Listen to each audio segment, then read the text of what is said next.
Il Covid mi ha insegnato che ogni giorno ha la sua pena. L'avete visto? 41 in terapia intensiva sono 10 in più, un terzo in più.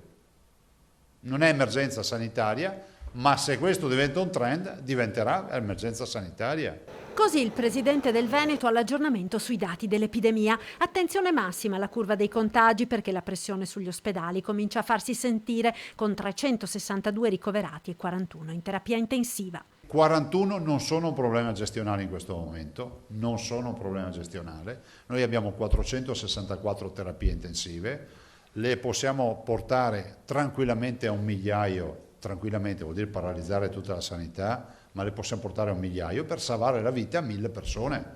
Il dato positivo è che ad oggi il 97% delle persone in isolamento è asintomatica, ma non bisogna abbassare la guardia preparandosi anche al peggio. Vi confermo che se dovesse esserci la posizione di estrema difficoltà, noi comunque dobbiamo ricorrere ai Covid Hospital, ne avevamo 10. Per ora non serve, continua Zaia, appellandosi alla responsabilità dei cittadini, ripetendo per l'ennesima volta l'appello ad indossare la mascherina.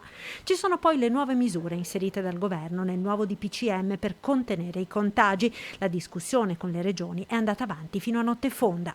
Io continuo a dire che dietro ad ogni provvedimento ci deve essere, quando è restrittivo nei confronti di alcune attività, ci deve essere un provvedimento economico di sostegno a quelle attività. Se tu chiedi a un comparto di fare sacrificio a favore di una comunità, perché questo è quello che chiediamo o che chiedono, è altrettanto vero che questo sacrificio, perché lo chiedi a pochi per una comunità, lo devi considerare e deve essere remunerato questo sacrificio.